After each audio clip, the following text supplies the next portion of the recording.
কিনেছি আমরা, which is big booster for Bangladesh. 5-6টা ছেলে পিসিএলে খেলতে গেছে, এটাও একটা বিরাট ব্যাপার। আপনি জানেন আমরা যে ভালো ক্রিকেট খেলছি এবং আমাদের প্লেয়ারগুলো যে বিদেশের মাটিতে বিভিন্ন ফ্র্যাঞ্চাইজি খেলতে যাচ্ছে, এটাও কিন্তু ক্রিকেটের যে ভালো করছে ছেলেরা, এটার একটা প্রমাণ দেয়। সো সব মিলেই কিন্তু আবার নিউজিল্যান্ড আসছে সামনের মাসে। আপনি জানেন 17 তারিখ থেকে নিউজিল্যান্ড টিম আসবে, আমরা 3টা ওয়ানডে 3টা টি20 খেলবো। So cricket as a whole চলছে, বাট অন্য যে জিনিসগুলো আছে এগুলো চলবেই। আসলে এগুলো নিয়ে কোনো মন্তব্য করার কিছু নাই।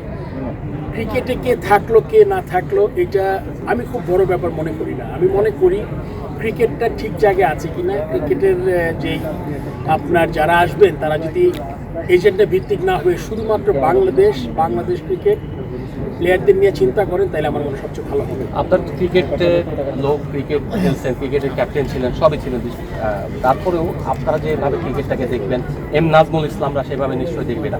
জাতীয় নির্বাচনের আগে নাজমুল ইসলামরা যেভাবে বাংলাদেশের ক্রিকেটারদের নিয়ে ক্রিকেট নিয়ে মন্তব্য করেছেন, সেটা কি আপনাদেরকে পীড়া দিয়েছিল কিনা, বা এরকম লোকের আশা থাকা উচিত কিনা, বা এরকম মন্তব্য করা উচিত? দেখেন, মন্তব্য তো ব্যক্তিগত। আমাদের অনেক বড় বড় প্লেয়ার যারা মনে করেন আমার কথাই ধরেন, আমি বাংলাদেশ টিমের চিফ সিলেক্টর ছিলাম, ক্যাপ্টেন ছিলাম, মিথ্যা কথা ছড়িয়েছে মানুষজন। সো এটা তো খুব একটা ভালো সুখের ব্যাপার না। এই কাজগুলো থেকে বিরত থাকবেন। নাজমুল হাসান পার্টিকুলার না, আমি সবাইকে বলি আপনি সমালোচনা তো করতেই হবে, নাহলে আপনার সমালোচনা না করলে ইমপ্রুভ করবে কেমনি। একটা কিন্তু সবসময় বলি আমরা থার্ড আই হলে গিয়ে জার্নালিস্ট। সো জার্নালিস্ট আপনারা যখনই আপনারা অসংলগ্নতা তুলে ধরবেন, সবসময় কিন্তু হেল্প করবে কাকে, যেই অর্গানাইজেশনের বিরুদ্ধে কথা বলবেন তাদের। সো মিথ্যা সংবাদ পরিবেশন করার দরকার নেই। আপনি সত্যিটা তুলে ধরেন, সমালোচনা করেন, যাতে গঠনমূলক সমালোচনা করে তারা ইমপ্রুভ করতে পারে ক্রিকেট। সমালোচনার এগেনস্টে না আমরা, তবে হ্যাঁ ব্যক্তিগত পর্যায়ে আপনি যখন কোনো পজিশনে থাকবেন তখন আপনার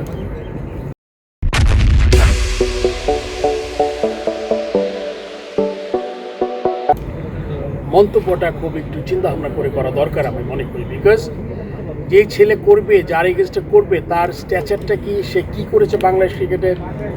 আপনি যদি আমার কথা বলেন, আমি তো I have pride here that I have serve as a player, as a captain, as a chief selector, as a president. So আপনি আমার বিরুদ্ধে একটা কথা বলে দেখবেন, মিথ্যা একটা কথা, সেটা খুবই দুঃখজনক। অ্যান্ড যে কথাগুলো বলছে তার স্ট্যাচারটা দেখা দরকার। তার হয়তো খুব বেশি হলে গিয়ে 10-15 বছরের একটা ক্যারিয়ার, আমার ক্যারিয়ার 40 বছরের।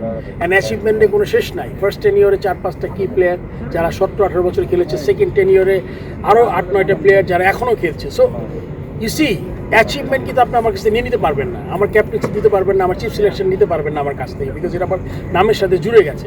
সো যখনই কারো ব্যক্তিগতভাবে কোনো এজেন্ডা ভিত্তিক নিউজ করে তার চরিত্র হরণ করার চেষ্টা করেন, এটা আপনাদের সবার কাছে আমার অনুরোধ, এটা করবেন না। এটা আপনি করবেন না। আপনার সাথে দ্বিমত থাকতে পারে, আমার সাথে দ্বিমত থাকতে পারে, আপনি আমাকে পছন্দ করতে না পারেন, সবাই সবার বেস্ট ফ্রেন্ড হতে পারবে না। কিন্তু আপনি যখনই সমালোচনা করবেন যাতে গঠনমূলক হয়, সত্যি কিছু পেলে আপনি অবশ্যই তুলে ধরবেন। সেটা আপনার সবার কাছে অনুরোধ। এবং আমার মনে হয় যে আমরা যখন কোনো মন্তব্য করবো এই ব্যাপারে যদি কেয়ার করবো।